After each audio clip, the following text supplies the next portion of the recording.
Conversaciones Vitales con Jorge Palpatián. Un encuentro para inspirarte a cuidar tu cuerpo y tu mente, con consejos simples, información clara y herramientas para una mejor calidad de vida. Conversaciones Vitales.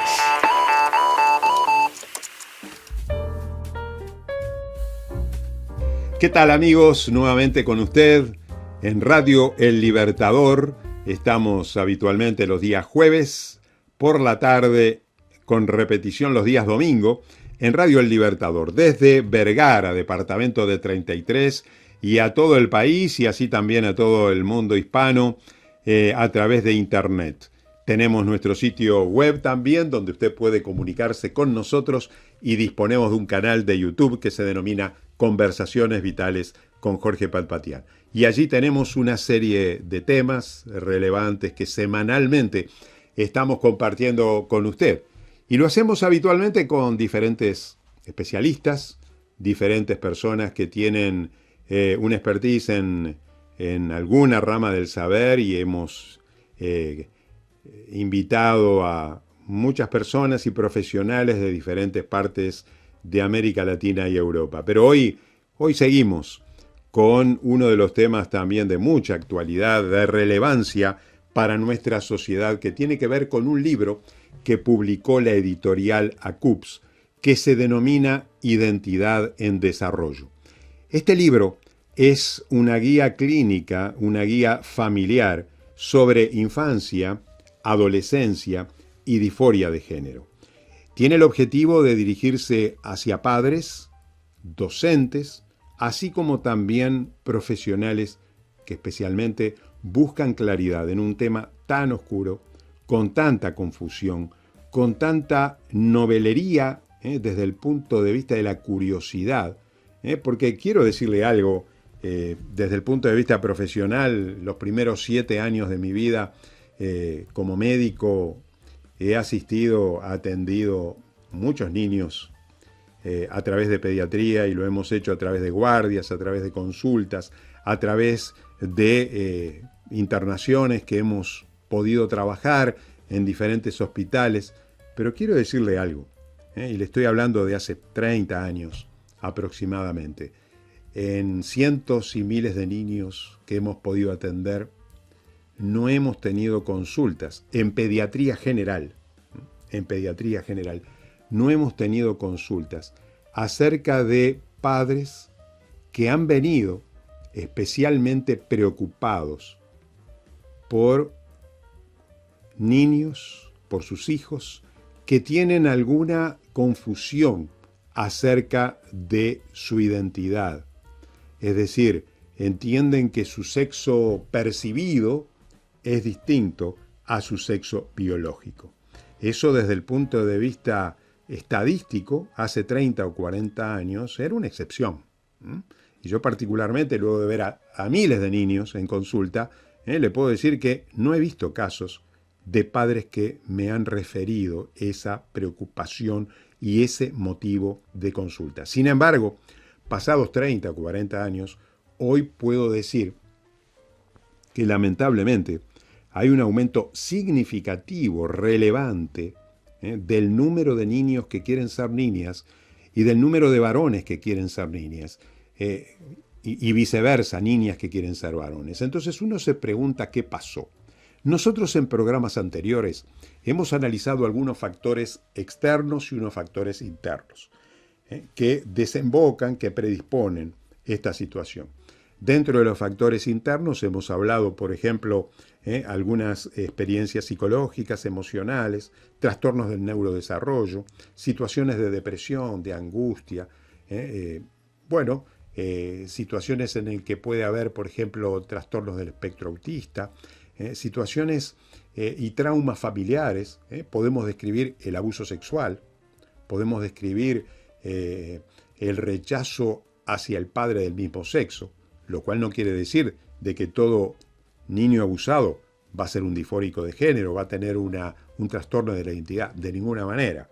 Pero lo que queremos decir que un niño que tiene un trastorno en su identidad, en sus antecedentes, existe una probabilidad elevada que pueda tener en su biografía personal una historia de abuso sexual. Esta situación de factores internos pueden llevar a que en algún momento, en un momento en el cual la identidad no está definitiva, es una identidad en desarrollo, esa identidad pueda ser vulnerada por un sentimiento, por un malestar significativo que el menor pueda tener y que pueda ser producido por estos factores internos. En segundo lugar, hablamos también de algunos factores externos, y el libro justamente que estamos ofreciendo y que gratuitamente se lo podemos dar a través de un archivo PDF en su dispositivo móvil. Hay factores externos que pueden ser predisponentes de una situación en la que el niño pueda comenzar a tener una confusión identitaria. ¿Y cuáles son estos factores externos que pueden influir? En primer lugar, el mundo digital. Hoy hay influencers, hoy hay páginas web específicas que tienen la tendencia de afirmar una actitud negativa hacia el sexo biológico. Si lo sentís, así debes ser. Así debes ser. Y ese es el mensaje que hoy muchos influencers y muchas páginas web están promocionando. Es más, atendí hace poco un paciente, creo que lo dije en alguno de nuestros programas, atendí hace poco un consultante adolescente de 15 años que me decía: yo he aprendido en páginas web cómo hablar con usted, cómo entablar una conversación con un profesional para convencerlo que el sentimiento que tengo acerca del rechazo a mi propio cuerpo y la percepción que tengo a pertenecer al otro y de vivir en un cuerpo equivocado es una realidad en mi vida. Y más o menos en estas palabras el adolescente me estaba expresando que él había aprendido en internet acerca de cómo poder entablar una conversación coherente, convincente con un profesional. Pero por otro lado también me estaba diciendo que habían sitios web donde le enseñaba cómo hablar con los padres, cómo convencer a los padres, cómo hablar con ellos, cómo decir y cómo tener una actitud triunfadora frente al sentimiento de pertenecer al otro sexo y que los padres pudieran tener un concepto afirmativo de identidad en el que lo pueda fijar para convencerlos a ellos de que él realmente pertenecía o pertenece al otro sexo. Bueno, todo esto nos habla de un factor externo muy importante, como son las redes sociales. En segundo lugar, otro factor externo en el cual este libro analiza es la escuela, es el colegio. Hoy tenemos que reconocer que los centros de estudio son centros de estudio que tienen una postura determinada en conceptos como educación sexual. La diversidad no solamente es una realidad docente desde el punto de vista objetivo, sino también ideológico. Entonces hoy se enseña en centros de estudio que nosotros los seres humanos somos seres amorfos, somos seres o polimorfos, somos seres en el cual no venimos al mundo con una sexualidad determinada, con un género determinado, y que nosotros tenemos total libertad para elegir nuestro género independientemente de nuestro sexo biológico. ¿Por qué?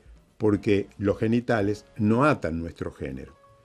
Uno puede tener un cuerpo masculino y sentirse mujer, uno puede tener un cuerpo femenino y sentirse varón, y cada uno de nosotros tiene que, en algún momento de su vida, decidir cuál será su identidad de género.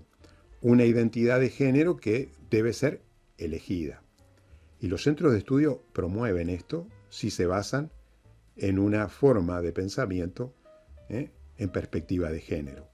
Entonces, esta situación que no la estamos criticando, la estamos describiendo, produce en la vida del menor una carga muy pesada en sus hombros que lo va a llevar a tomar una decisión en el cual se tiene que convencer si su identidad de género corresponde a su sexo biológico o su identidad de género va a corresponder a su sexo sentido, independientemente de su sexo biológico.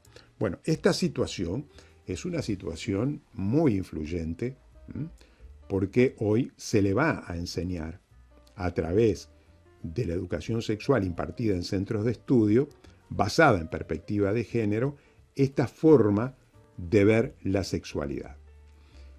En tercer lugar, vemos también la influencia de los pares de amigos. Los pares de amigos juegan un rol muy importante en el menor, particularmente en la vida del adolescente. Son los que forman parte de su identidad y son también los jueces de su propia vida. Muchas veces la identidad, sabemos que en todo sentido, en un sentido amplio, en su definición, está embebida por el grupo.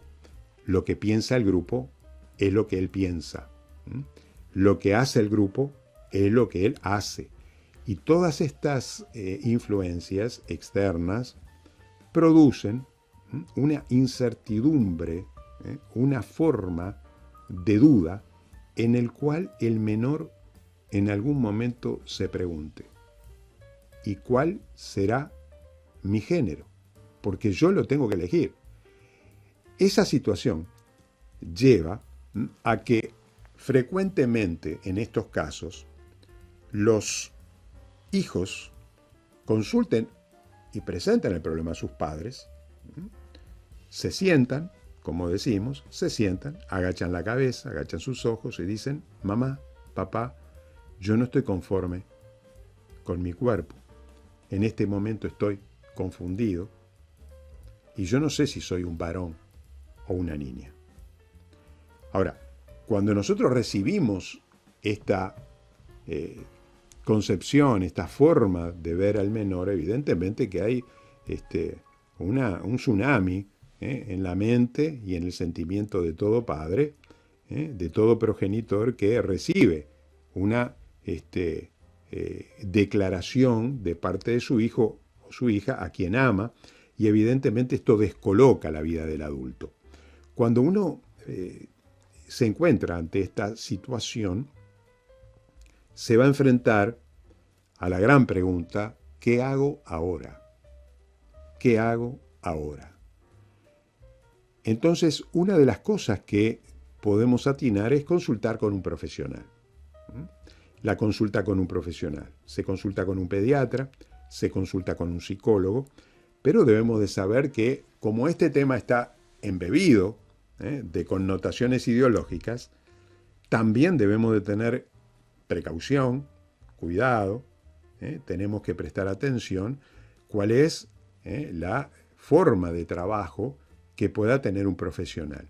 Básicamente, hoy existen dos tipos de conductas que yo quisiera resaltar en este programa. En primer lugar, una conducta exploratoria. Es decir, cuando un profesional se enfrenta a una situación de un niño que tiene un malestar identitario, una de las formas del manejo terapéutico, del manejo con el paciente y con su familia, es una actitud y una terapia llamada exploratoria, que ahora vamos a poder indicar. En segundo lugar, existe otro tipo de terapias, de conductas, que se denominan terapias afirmativas. Esto no se hace solamente en Uruguay, se hizo en todo el mundo. Particularmente en Europa se han hecho estudios a principios de la década del 2020 hasta la fecha. Se han hecho estudios, Gran Bretaña, Suecia, Francia, Finlandia, donde hay una bibliografía muy seria que nosotros en el libro lo publicamos, en el cual estudiamos cuáles son los elementos bibliográficos que nos pueden indicar en este momento, en este estado del arte, del tema en cuestión que estamos analizando, cuál es la mejor terapia y la mejor conducta que un niño puede recibir por parte de profesionales que están tratando a un menor que tiene una disforia de género, un malestar identitario. Bueno, estuvimos hablando de las terapias exploratorias y estuvimos hablando de las terapias afirmativas. Vamos a explicar esto en los siguientes minutos. ¿Qué es la terapia afirmativa? La terapia afirmativa es, se recibe al niño, el profesional recibe al niño, luego de, generalmente, se consulta con un profesional especialista en género, en el cual ese menor, en una o dos consultas, es catalogado como que tiene una disforia de género, tiene un malestar identitario, tiene una confusión, tiene una angustia, un malestar que debemos de mitigar. ¿Cuál es el tratamiento? ¿Cuál es la forma en que vamos a mitigar, a disminuir esa angustia? Es afirmando lo que el menor siente. Para afirmar lo que el menor siente hay un proceso en el cual se denomina terapias afirmativas. Ese proceso comienza generalmente a los 9 o 10 años a través de sustancias médicas, sustancias farmacológicas, en el cual se bloquea el desarrollo psicosexual, el desarrollo madurativo, y se inhibe las características sexuales secundarias que van a aparecer con el devenir de la pubertad. En otras palabras, ¿qué significa esto? Bueno, esto significa que al hacer terapias afirmativas, el estar afirmando el sentimiento que tiene el niño acerca de su percepción de género, entonces lo que tenemos que hacer a esa niña, por ejemplo, es tratar de que no se convierta en una mujer. Tratar de que las características sexuales secundarias puedan ser inhibidas a través de lo que se denomina bloqueadores hormonales. Le vamos a indicar bloqueadores hormonales y vamos a lograr que esa niña no se desarrolle, esa niña no menstrue, esa niña no crezca en altura, no se desarrolle madurativamente, no desarrollen su glándula mamaria propia de una mujer, no haya una redistribución de la grasa corporal con un aumento de tejido adiposo en las caderas, por ejemplo, el tono de la voz. Es decir, todas estas características las vamos a inhibir. ¿Para qué? Para que el niño no se angustie. Porque esa niña no quiere ser niña. Esa niña quiere ser un varón. Entonces le vamos a afirmar a través de bloqueadores hormonales una situación de tal manera, con una inhibición fisiológica, que le produzcamos entonces la imposibilidad de que esa niña se convierta en una mujer. Las terapias afirmativas no terminan allí. Las terapias afirmativas continúan.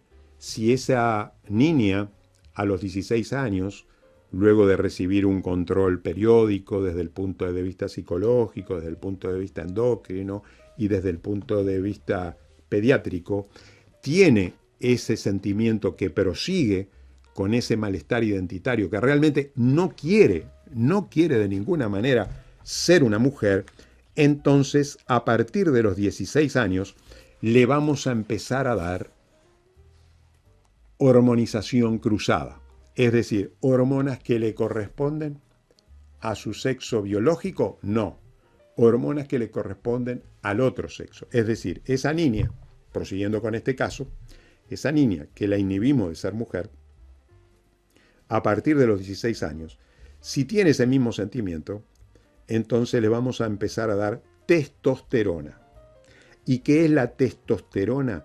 La testosterona es la hormona masculina en el cual vamos a masculinizar el cuerpo de esa niña para que se convierta en un cuerpo que haga recordar el sexo masculino.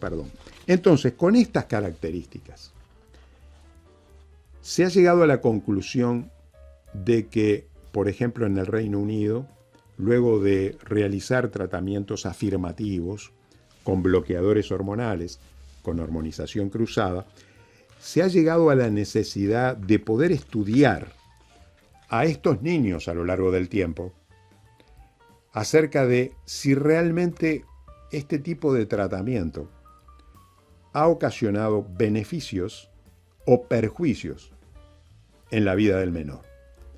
Bueno, en ese sentido, una pediatra muy famosa y reconocida, que nosotros citamos en el libro, su nombre es Hilary Cass, en el Reino Unido, ha podido estudiar casos relacionados con niños que recibieron bloqueadores hormonales, niñas que recibieron bloqueadores hormonales, y se llegó a la conclusión a lo largo del tiempo, un estudio exento de toda intervención ideológica, de toda intervención política, con un estudio exclusivamente científico, se llegó a un informe denominado el Informe Cass. Informe Cass, aludiendo al apellido de esta pediatra llamada Hilary Cass. ¿Y cuál ha sido el estudio que ha revelado esta situación? Bueno, esta situación ha revelado algo muy importante que hoy la ciencia reconoce. Hilary Cass, en su estudio en el Reino Unido, ha dicho: estamos equivocándonos cuando realizamos tratamientos afirmativos con bloqueadores hormonales y con hormonización cruzada. Estamos produciendo daños físicos y psicológicos. Y realmente el tratamiento afirmativo con bloqueadores hormonales a niños que quieren ser niñas y a niñas que quieren ser varones no está siendo efectivo.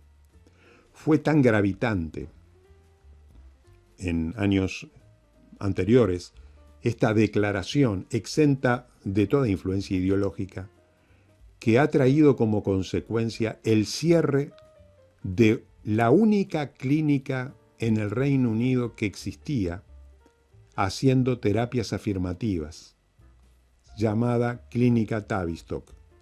La Clínica Tavistock, una clínica de género, de cambio de sexo, de cambios hormonales, de bloqueadores hormonales y de hormonización cruzada, se ha cerrado. ¿Por qué? Porque se llegó a la conclusión en el Reino Unido, luego de hacer cientos y cientos y cientos de tratamientos afirmativos, nos equivocamos. Realmente los beneficios esperados no fueron los reales. Y a partir de ese momento, la clínica Tavistock, dedicada exclusivamente a tratamientos afirmativos, fue cerrada. ¿Qué hizo Inglaterra y el Reino Unido para paliar esta situación de niños que seguían queriendo ser niñas y niñas que querían seguir siendo niños? Bueno, se abrieron clínicas de género, pero se dijo, a partir de este momento, todas las clínicas harán terapias exploratorias.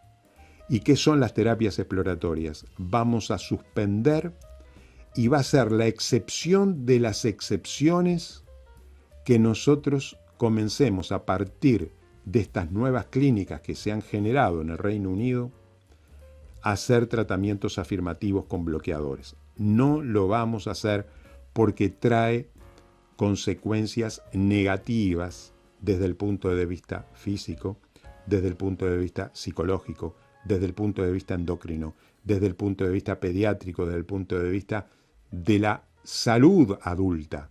Y no estamos haciendo una medicina correcta cuando estamos haciendo tratamientos afirmativos. Vamos a comenzar a estudiar, vamos a compasar, vamos a tener mayor neutralidad clínica y empezar cada caso que nos enfrentamos con un malestar identitario, vamos a empezar a estudiar seriamente. Vamos a estudiar los factores internos.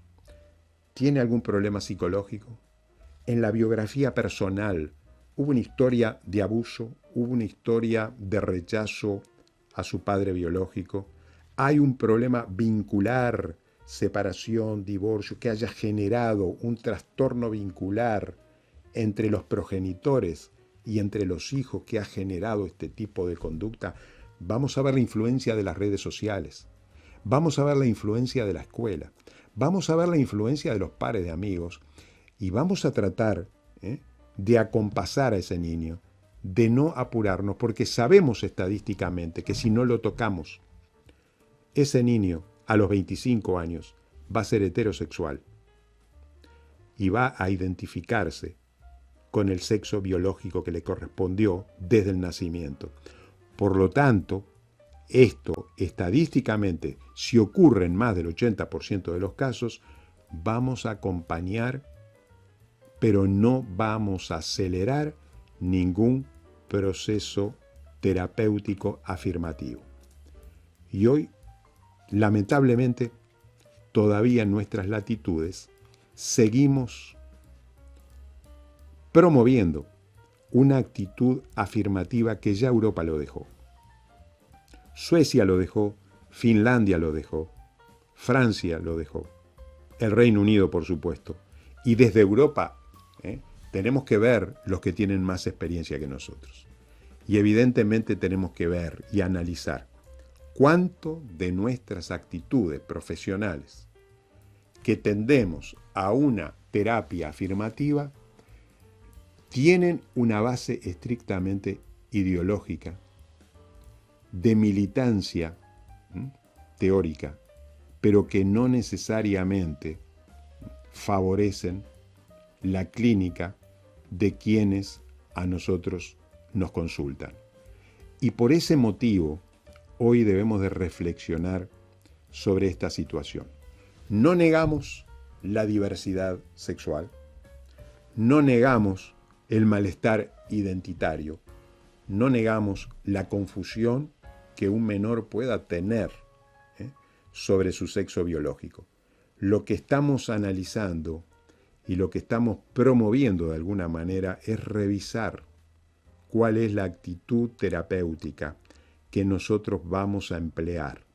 Si le vamos a seguir dando bloqueadores hormonales a niños que quieren ser niñas y los vamos a perjudicar desde el punto de vista neurológico, desde el punto de vista reproductivo, desde el punto de vista endocrino, desde el punto de vista psicológico, y esas repercusiones podrán ser irreversibles. Y lamentablemente estamos haciendo frecuentemente, cuando pensamos en terapias afirmativas, lo que en términos médicos se denomina iatrogenia. La iatrogenia es daño. Tenemos que evitar el daño. El primer gesto profesional de la salud que debemos de tener es no dañar al paciente, no dañar al consultante. Y lamentablemente hoy hemos llegado a la conclusión de que este tipo de tratamientos afirmativos no hacen otra cosa que perjudicar y dañar la vida física, la vida psicológica y la vida social de los menores para su futuro. Termino con este lamentable hecho de la realidad.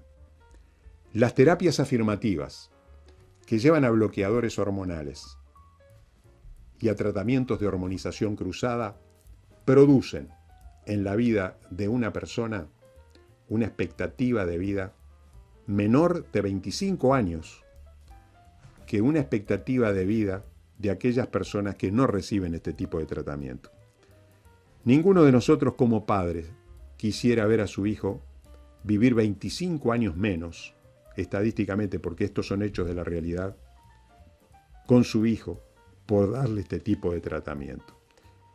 Por eso, en esta hora creo que debemos de pensar y reflexionar sobre la identidad del desarrollo, que es el tema del libro que estamos ofreciendo y que gratuitamente usted puede tener al 099-689626. Nuestro tiempo se ha finalizado, pero nos vemos, Dios mediante, en nuestro próximo programa en Conversaciones Vitales.